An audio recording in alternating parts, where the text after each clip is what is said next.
Hey guys, welcome to our YouTube channel Study Rekna. Today we'll discuss about semester 4 Vedic Maths. Here is the syllabus.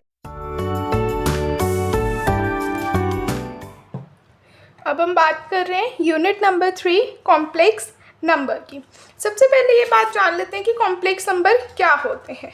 तो देखो, कभी भी आपके पास कोई number होगा ना इस फॉर्म का a प्लस आयोटा b, ये आपका एक कॉम्प्लेक्स नंबर होगा। ठीक है, आप ए या बी की जगह, जैसे मैंने यहाँ पे एक्स और वाई से डिनोट किया, आप किसी भी उससे डिनोट कर सकते हो। जब भी कोई आपका नंबर जिसमें आयोटा आ गया, इसका मतलब वो कॉम्प्लेक्स नंबर हो गया। ठीक है, so a number of the form x plus iota y where x and y are any real numbers, मतलब अगर मैं इसको ए बी के टर्म्स में ना बोल के एक्स और वाई के टर्म्स में बोलूँ, अगर इस टाइप का फॉर्म है, ये कॉम्प्लेक्स नंबर है। यहाँ पे जो एक्स और वाई है ये आपके कोई भी रियल नंबर हो सकता है, लेकिन and the imaginary part is called the complex number. लेकिन जो ये वाला पार्ट है ना, ये इमेजिनरी पार्ट होता है। देखो, मैंने यहाँ पे डिफाइन भी कर रखा है कि हम मान लेते हैं कि मेरे पास कोई एक कॉम्प्लेक्स नंबर है। कॉम्प्लेक्स नंबर के अंदर ना दो पार्ट होते हैं, एक तो रियल और एक इमेजिनरी। जिसमें आपके पास आयोटा के बगैर वाली जो टर्म है, ये आयोटा के बिना है, इसको हम बोलते हैं रियल पार्ट, और जिसमें आयोटा होता है उसको हम बोलते हैं इमेजिनरी पार्ट। ठीक है, अब ये कॉम्प्लेक्स नंबर बनता कब है, तो आप इतना याद रख सकते हो कि जब भी हम कभी क्वाड्रेटिक इक्वेशन को सॉल्व करते हैं ना, तो उसके पास हमारे पास जो अगर रियल रूट्स नहीं आते ना, तो हमारे पास इमेजिनरी रूट्स आते हैं, तो वहाँ पे हमारे पास जो है ना कॉम्प्लेक्स नंबर आ जाता है। ठीक है, जब आप क्वाड्रेटिक इक्वेशन सॉल्व करते हो तो वहाँ पे आपके पास जो है ये कॉम्प्लेक्स नंबर आ जाता है। अब यहाँ कॉम्प्लेक्स नंबर में आपको कुछ चीज़ें याद रखनी है। जैसे अगर आप देखो, इसका मैंने यहाँ पे मेंशन कर रखा है कि हम मान लेते हैं कि एक कॉम्प्लेक्स नंबर है x1 प्लस y1 आयोटा और दूसरा x2 प्लस y2 आयोटा। अगर आप दोनों का सम लो तो आप कैसे ले सकते हो, बहुत सिंपल होगा, z1 प्लस z2 कर देते हैं तो कितना आ जाएगा, जो रियल पार्ट है उसमें रियल ऐड कर दो, जो इमेजिनरी है इमेजिनरी ऐड कर दो। तो ये दोनों रियल पार्ट्स हैं, तो x1 प्लस x2 हो गया। फिर प्लस, अब हम जो है आयोटा वाले को प्लस करेंगे, तो इमेजिनरी पार्ट प्लस करोगे तो y1 प्लस y2, तो ये y1 प्लस y2 आयोटा हो गया।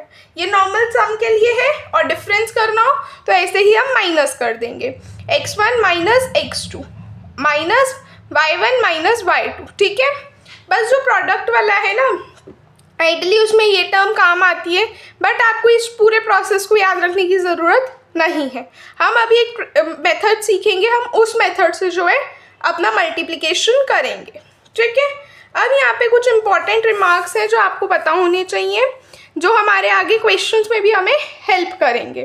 तो सबसे पहले मैंने यहाँ पे जो है ना, ये रिमार्क्स में वैल्यूज़ लिखी है कि आयोटा, हमें इनकी वैल्यू पता होनी चाहिए कि iota, iota square, iota cube, iota to the power 4। आपको अगर दो वैल्यूज पता है, आयोटा की वैल्यू क्या होती है रूट में -1, आयोटा स्क्वायर की होती है -1। आपको ये दो वैल्यूज पता है, आप आगे की दो अपने आप निकाल सकते हो। ठीक है, जैसे आयोटा क्यूब है, इसको हम ऐसे लिख सकते हैं ना, आयोटा स्क्वायर इंटू आयोटा।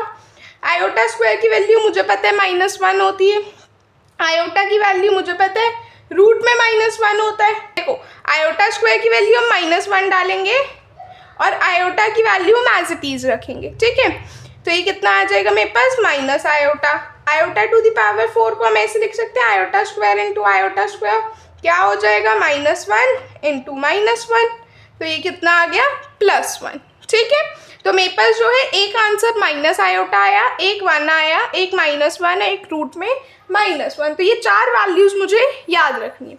तो जो मैंने ये रिमार्क के पॉइंट लिखा है, ये सबको आना चाहिए, क्योंकि जब आप आगे क्वेश्चन सॉल्व करोगे मल्टीप्लिकेशन के, वहाँ पे ये सारे रिमार्क्स आपके यूज होंगे। ठीक है, अब आपको जो पेपर में क्वेश्चन पूछा जा सकता है, वो क्वेश्चन ऐसे पूछेगा, फाइंड द बोधाइना नंबर ऑफ द फॉलोइंग। या तो वो आपसे कहेगा बोधाइना नंबर बताओ, नहीं तो वो पूछेगा बोधाइना वैल्यू। तो देख लेते हैं एक बार ये, जैसे मैंने मान लिया z2 प्लस 3 आयोटा।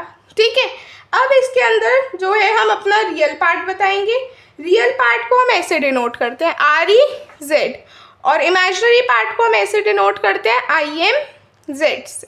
ठीक है, अब जो रियल पार्ट है यहाँ पे क्या है 2, इमेजिनरी पार्ट क्या है 3। तो ये अगर मुझसे पूछता पेपर में कि फाइंड दी बोधाइना value of R E Z, तो मेरे पास क्या आ जाएगा, सिर्फ 2। ठीक है, अगर वो मुझसे पूछे बोधाइना नंबर, तो बोधाइना नंबर मेरे पास बन जाएगा 2,3। मतलब पहले रियल पार्ट लिखोगे फिर इमेजिनरी। ठीक है, आई होप ये वाली बात सबको समझ में आई होगी। मैं दोबारा से बता रही हूँ, हमारे को 2 चीज़ें पूछ सकता है वो। एक तो पूछेगा बोधाइना नंबर, ठीक है, और एक पूछ सकते हैं बोधाइना वैल्यू। तो जब नंबर पूछेगा तो इस तरह से हम बताएंगे जिसके अंदर हमारी 2 वैल्यूज आएंगी। ठीक है, जब बोधाइना वैल्यू पूछेगा तो हमारे पास एक ही वैल्यू होगी। हमसे वो पूछ सकते हैं या तो आप आर ई जेड की बता दो बोधाइना वैल्यू, नहीं तो आई एम जेड की।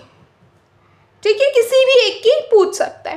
इस पर्टिकुलर अगर मैं उसमें देखूं 2 + 3 आयोटा में, इसमें अगर वो मुझसे बोधाइना वैल्यू पूछता है आर ई जेड की, तो मेरे पास क्या आ जाएगी आंसर 2। और अगर मुझसे पूछते हैं बोधाइना नंबर, तो 2,3। ठीक है, आई होप ये वाला पार्ट सबको समझ में आया होगा। एक क्वेश्चन देख लेते हैं। मान लेते हैं मेरे पास एक क्वेश्चन और है इस तरह से, जिसमें वो मुझे कह रहे हैं 3 + 5 आयोटा। ठीक है, सपोज मुझसे पेपर में क्वेश्चन पूछा गया, फाइंड द बोधाइना value of R E Z. R E सबको पता है ये रियल पार्ट होता है, तो इसका बोधाइना वैल्यू क्या बनी इस वाले नंबर की, 3।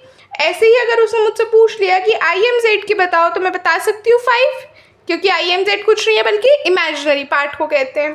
ठीक है, अगर मुझसे उसने पूछा बोधाइना वैल्यू ना पूछ के उसने मुझसे पूछ लिया बोधाइना नंबर, तो बोधाइना नंबर कैसा होगा, 3,5। पहले रियल पार्ट फिर इमेजिनरी। ठीक है, सो आई होप ये वाला पार्ट सबको समझ में आया होगा। अब जो है हम आ रहे हैं एडिशन कैसे करते हैं उस पर। ठीक है, देखो यहाँ पे मैंने एक क्वेश्चन ले रखा है। हम मान लेते हैं कि Z1 है मेरे पास 3 + 5 आयोटा, Z2 है मेरे पास 7 - 2 आयोटा। हम कैसे करेंगे इसको, अब मुझे रियल पार्ट पता है क्या होता है और आई एम पार्ट पता है, इमेजिनरी पार्ट पता है क्या होता है। तो अब मैं क्या करूँगी, आर ई Z1 में प्लस कर दूंगी आर ई Z2, मतलब Z1 का रियल पार्ट प्लस Z2 का रियल पार्ट। एक आंसर आएगा। फिर उसी पे मैं ऐड कर दूंगी आई एम का इमेजिनरी पार्ट लूंगी Z1 का, प्लस इमेजिनरी पार्ट लेंगे Z2 का, इसको ऐड कर देंगे। फिर जो आंसर आएगा, अब इन दोनों आंसर्स को ऐड करके मेरे पास फाइनल आंसर देख लेते हैं। सबसे पहले Z1 का रियल पार्ट देखो 3, Z2 का रियल पार्ट 7, ऐड कर देंगे 10 आ जाएगा। ठीक है, फिर हम देखेंगे Z1 का इमेजिनरी पार्ट 5, Z2 का इमेजिनरी पार्ट 2 -2, 2 नहीं है ये -2 है। ठीक है, तो 5 - 2 3। अब मुझे क्या निकालना है, Z1 + Z2। तो अब मैं इन दोनों पार्ट्स को लिख दूंगी ऐड करके, तो ये आ गया 10 + 3 आयोटा, क्योंकि रियल पार्ट, ये तो रियल पार्ट है 10, और 3 जो है इमेजिनरी पार्ट, और इमेजिनरी पार्ट के साथ क्या लगता है हमेशा, आयोटा। ठीक है, तो ये आ गया 10 + 3 आयोटा। यहाँ पे मैंने कर रखा है, आप देख सकते हैं। और अगर बोधाइना नंबर पूछे तो मैं लिख सकती हूँ 10,3। ठीक है, ऐसे ही हम जो है माइनस कर सकते हैं दोनों को। अगर Z1 - Z2 निकालना है तो हम क्या करेंगे, Z1 का रियल पार्ट माइनस Z2 का रियल पार्ट, फिर इमेजिनरी Z1 का इमेजिनरी पार्ट माइनस Z2 का इमेजिनरी पार्ट, तो कितना आ जाएगा। अब जैसे हम ऊपर प्लस कर रहे थे, बस अब हम माइनस कर देंगे। ठीक है, तो 3 - 7 मेरे पास आ जाएगा -4, 5। अब मेरे को यहाँ पे एक माइनस लेना पड़ेगा, और ये नंबर -2 है, तो ये प्लस हो जाएगा, तो मेरे पास आ जाएगा आंसर 7। तो बस मेरे पास यही आंसर आ गया, -4 + 7 आयोटा। ठीक है, यहाँ पे मैंने बहुत अच्छे से लिख रखा है, आप देख सकते हैं। ठीक है, इसी तरह से जो है मैं अब चाहती हूँ कि आप वीडियो को पॉज करके ये जो थर्ड वाला पार्ट है ना, इसको खुद से ट्राई करें। आई होप आप लोगों ने ट्राई किया होगा। आइए एक बार डिस्कस कर लेते हैं। देखो, अब इस वाले क्वेश्चन में भी वो सेम चीज कह रहे हैं कि Z1 गिवन है, Z2 गिवन है, फाइंड करना है Z2 - Z1। अब यहाँ पे जो है ना मेन चीज याद रखनी है Z2 के लिए, तो एक बार नोट कर लेते हैं। Z1 है 3 + 5 आयोटा, Z2 है मेरे पास आयोटा, और मुझे निकालना क्या है, Z1 माइनस Z2, ये मुझे बताना है। अच्छा, यहाँ पे अगर आप ध्यान से Z2 को देखो तो इसमें सिर्फ और सिर्फ आयोटा है। आयोटा है, इसका मतलब क्या है कि इसका रियल पार्ट क्या होगा, 0। तो अब आपको यहाँ पे निकालना है, तो हम पहले निकाल लेते हैं RE Z1 minus RE Z2, फिर IM Z1 minus IM Z2। ठीक है, एक सेकेंड, क्वेश्चन में हमें Z2 माइनस Z1 निकालना है, कोई नहीं हम दोनों चीज़ें निकाल लेते हैं। ठीक है, तो हमारे पास क्या आ जाएगा, देखो Z1 का रियल पार्ट 3 माइनस, अब हमारे पास यहाँ पे रियल पार्ट कुछ भी नहीं है तो हम मेंशन कर देंगे 0, तो 3 माइनस 0 3 हो गया। अब Z1 का इमेजिनरी पार्ट देखेंगे 5 माइनस Z2 का इमेजिनरी पार्ट सिर्फ आयोटा है, तो इसका मतलब इमेजिनरी पार्ट कितना हो गया 1, तो कितना आ गया आंसर 4। तो अब मेरे पास Z1 माइनस Z2 क्या बना, 3 माइनस 4 आयोटा। ठीक है, ऐसे ही अगर मुझे अब क्वेश्चन में Z2 माइनस Z1 निकालना था तो मेरे पास इमेजिनरी पार्ट Z2 का कितना है 1, सॉरी पहले रियल देखेंगे, Z2 का रियल पार्ट है 0, तो 0 माइनस Z1 का रियल पार्ट 3 है, तो 0 माइनस 3 हो जाएगा जो कि माइनस 3 आ गया। फिर इमेजिनरी पार्ट देखो, इमेजिनरी पार्ट Z2 का कितना है 1 माइनस Z1 का इमेजिनरी पार्ट 5, तो ये आंसर कितना आ गया -4। तो इसका बोधायना नंबर क्या बना -3, -4। ठीक है, यहाँ पे मैंने प्रॉपर कर रखा है, आप देख सकते हैं। ठीक है, और अगर मुझसे Z1 माइनस Z2 का इमेजिनरी पार्ट पूछते तो वो आ जाता 3, 4। ठीक है, अब हम आ जाते हैं कुछ और टाइप के क्वेश्चंस पे जो इम्पोर्टेंट है और पेपर में आ सकते हैं। वो है ये वाले टाइप के क्वेश्चंस जिसमें हमें आयोटा की कुछ इतनी बड़ी पावर दी होगी जिसको देख के हम डर सकते हैं और हमें उसको ऐड करना है। तो देखो, पावर देख के ना डरना नहीं, इस पावर के लिए आपको सिर्फ 4 का टेबल आना चाहिए और वो सबको आता है। हम यहाँ पे क्या करेंगे, जो भी पावर है ना उसको हम मल्टीपल्स ऑफ 4 के उसमें एक्सप्रेस करेंगे। अब 4 के मल्टीपल्स में क्यों एक्सप्रेस कर रहे हैं, उसका रीज़न ये है क्योंकि आयोटा टू द पावर 4 क्या होता है 1, और 1 की आप जितनी मर्जी पावर ले लो आंसर क्या आएगा 1। देख लेंगे एक बार, देखेंगे हमें कह रहे हैं find the value of iota to the power 23 plus iota to the power 75। ठीक है, सबसे पहले इसके निकालने के लिए हम सबसे पहले आयोटा टू द पावर 23 निकालेंगे। मैंने आपको बोला हमें 4 के मल्टीपल्स में एक्सप्रेस करना है, तो देखो मैंने यहाँ पे ना 23 को डिवाइड किया है 4 से, तो 4 5 20 होता है, रिमाइंडर 3 आ जाएगा। ठीक है, अब जो इसका क्वेश्चन है उसको पावर में लिखेंगे और जो रिमाइंडर है उसको अलग से लिखेंगे। कैसे लिख रहे हैं देखो, मैंने सबसे पहले लिखा iota to the power 4 whole to the power 5, जो 5 है ये क्वेश्चन है वो लिखा, into iota to the power जो भी रिमाइंडर बचा 3 बचा रिमाइंडर, उसको मैंने अलग से लिख दिया। अब मैंने आयोटा टू द पावर 4 की वैल्यू पता है मुझे, मैंने देख ली 1 है। अब 1 की आप जितनी मर्जी पावर ले जाओ क्या होगा 1 होगा, इनटू आयोटा क्यूब की वैल्यू कितनी होती है माइनस आयोटा, तो आंसर कितना आ गया माइनस आयोटा। ठीक है, ऐसे ही मैंने किया आयोटा टू द पावर 75 के लिए। देखो मैंने यहाँ पे किया 75 को 4 से डिवाइड, तो 4 1 जा 4 माइनस 3 5 35। ठीक है, ठीक है, अब 4 की टेबल में 35 8 पे आ जाएगा 32।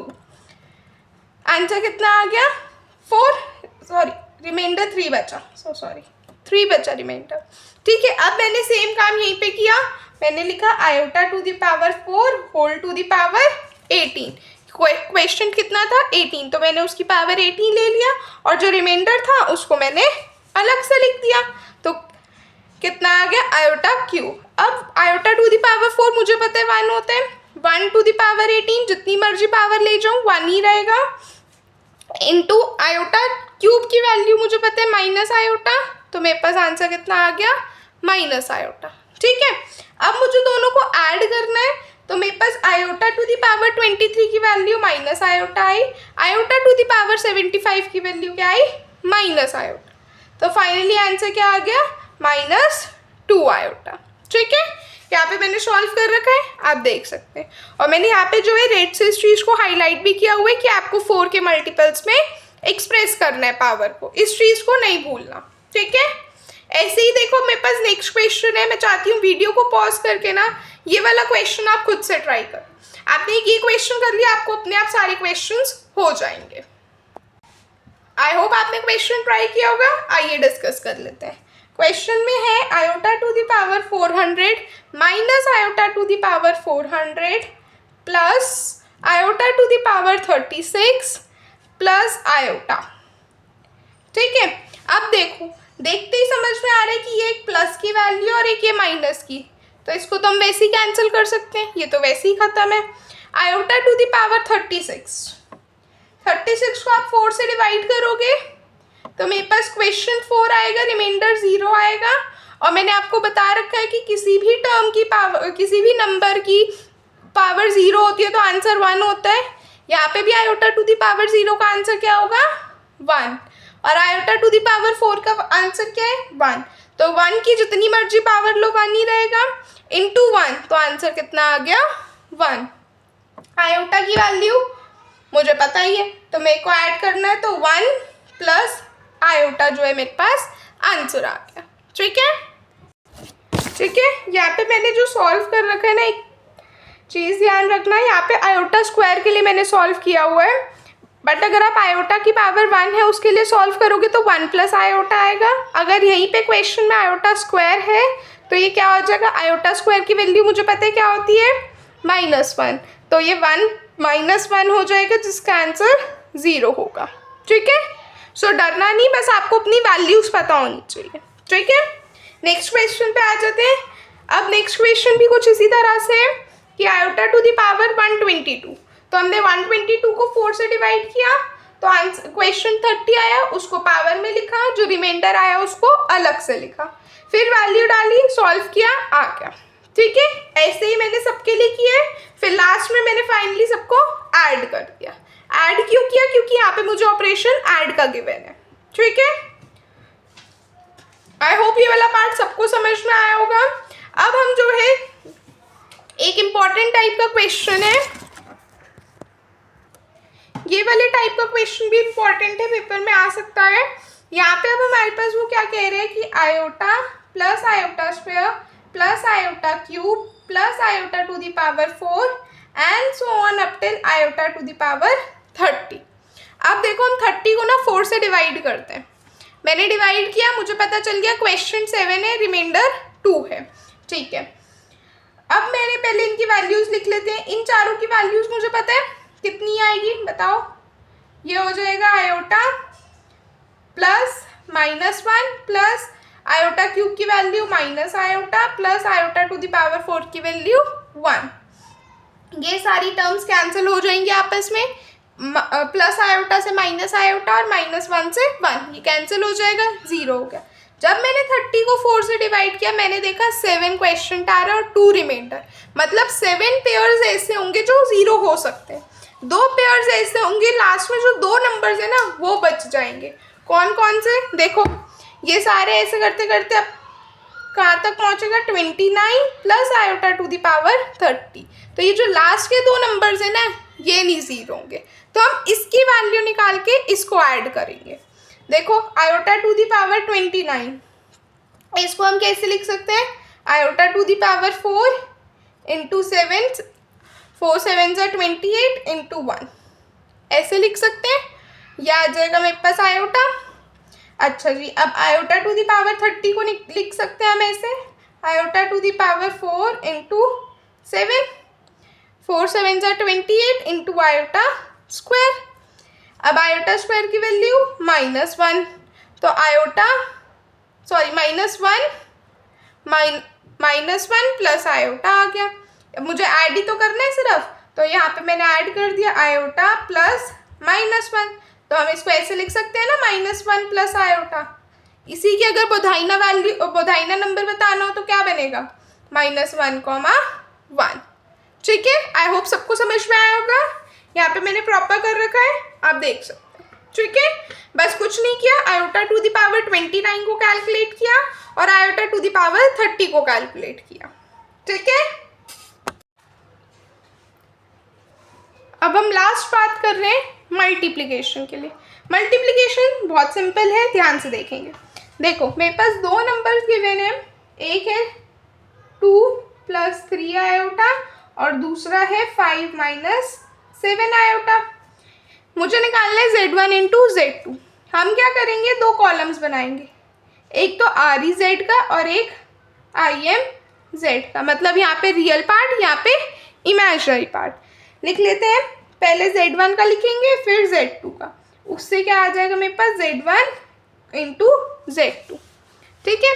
अब Z1 का रियल पार्ट क्या है, 2, Z2 का 5, Z1 का इमेजिनरी पार्ट 3, Z2 का -7। ठीक है। अब हम क्या करेंगे, जब हमें रियल पार्ट निकालना होगा ना, तो हम इसको मल्टीप्लाई करेंगे। 2 × 5 -3 × -7। ठीक है। फिर इस साइड के लिए इमेजिनरी पार्ट के लिए क्या करेंगे, 5 × 3 + 2 × -7, 5 × 3 + 2 × -7। ठीक है। कितना आ जाएगा, ये आ जाएगा मेरे पास यहाँ पे 31 और ये आ गया 1। तो मेरे को क्या निकालना था, Z1 × Z2, तो मेरे पास क्या आ गया 31 प्लस आयोटा। ठीक है, यहाँ पे मैंने मेंशन कर रखा है, आप देख सकते हो।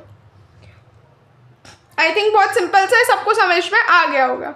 वीडियो को पॉज करके सेकेंड वाला पार्ट खुद से ट्राई करें। सेकेंड पार्ट में है Z1 की वैल्यू 3 + 2 आयोटा और Z2 की है 1 + 4 आयोटा। खुद से इसको ट्राई करें, फिर आपको ये वाला क्वेश्चन आराम से हो जाएगा। आई होप आप लोगों ने ट्राई किया होगा। आइए डिस्कस कर लेते हैं। सबसे पहले हम लिखेंगे ऊपर टेबल पे कि Z का रियल पार्ट और यहाँ पे हम Z का इमेजिनरी पार्ट बताएंगे। ठीक है। अब हमने यहाँ पे Z1 बताना है, फिर यहाँ पे Z2। तो Z1 का रियल पार्ट 3, Z2 का रियल पार्ट 1, Z1 का इमेजिनरी पार्ट 2, Z2 का इमेजिनरी पार्ट 4। बस इस कॉम्प्लेक्स नंबर्स में ना आपको रियल पार्ट और इमेजिनरी पार्ट पता होना चाहिए, फिर आप आराम से कर लोगे। ठीक है। Z1 × Z2, 3 × 1 करेंगे -2 × 4, और जब इमेजिनरी निकालना है 1 × 2 + 3 × 4। पहले माइनस होगा फिर प्लस होगा, सॉल्व करोगे आंसर आ जाएगा -5 और यहाँ पे आ जाएगा 14। ठीक है। तो मेरे पास आंसर कितना आ गया इसके मल्टीप्लिकेशन का, -5 + 14 आयोटा। ठीक है। यहाँ पे मैंने कर रखा है, आप देख सकते हैं। ठीक है, यहाँ पे मैंने क्लियरली कर रखा है। पेपर में भी आपको इसी तरह से करके आना है। ठीक है। एक और पार्ट है, अगेन ये भी बहुत सिंपल सा पार्ट है। वीडियो को पॉज करके इसको खुद से ट्राई करें। इमेजिनरी पार्ट वही होता है जिसके साथ आयोटा होता है, जिसमें जिस भी नंबर के साथ आयोटा नहीं है इसका मतलब वो एक रियल नंबर है, वो रियल पार्ट है। इमेजिनरी पार्ट में हमेशा आयोटा होगा। ठीक है। अगर मैं कुछ इस तरह से नंबर लिखूं Z = 7, तो ये मेरे पास रियल नंबर है, ये कॉम्प्लेक्स नंबर नहीं है, क्योंकि इसके साथ आयोटा नहीं है, ये सिर्फ 7 है। अगर मैं ऐसे लिख दूं 7 आयोटा, तो ये मेरा कॉम्प्लेक्स नंबर होगा, क्योंकि इसके साथ आयोटा है। ठीक है। तो इस चीज़ को प्लीज़ मत भूलना। आइए थर्ड पार्ट डिस्कस कर लेते हैं। थर्ड पार्ट में है Z1 = 5 + 3 आयोटा और Z2 = 2 - 7 आयोटा। अगेन टेबल बनाएंगे, real part, imaginary part, Z1, Z2। Real part क्या है Z1 का 5, Z2 का 2, Z1 का रियल इमेजिनरी पार्ट 3, Z2 का -7। ठीक है। अब जब Z1 × Z2 निकालना है, हम क्या करेंगे, 5 × 2, पहले माइनस होगा तो -3 × -7। ठीक है। फिर हम क्या करेंगे, 2 × 3, अब प्लस होगा, क्योंकि हम एक बार माइनस कर चुके हैं, अब प्लस होगा। 2 × 3 + 5 × -7। सॉल्व कर लेंगे, आंसर आ जाएगा, ये आ जाएगा 10 + 21, तो 31 हो गया। 3 × 2 = 6 + -35 तो -29। तो तो आंसर कितना आ गया 31 प्लस -29 आयोटा। ठीक है, यहाँ पे मैंने कर रखा है, आप देख सकते हैं। आई होप आपको आज का लेक्चर पसंद आया होगा। स्टिल कोई डाउट्स है आप कमेंट सेक्शन में पूछ सकते हैं। नेक्स्ट टॉपिक के लिए बने रहें, तब तक के लिए चैनल को लाइक करें, शेयर करें और सब्सक्राइब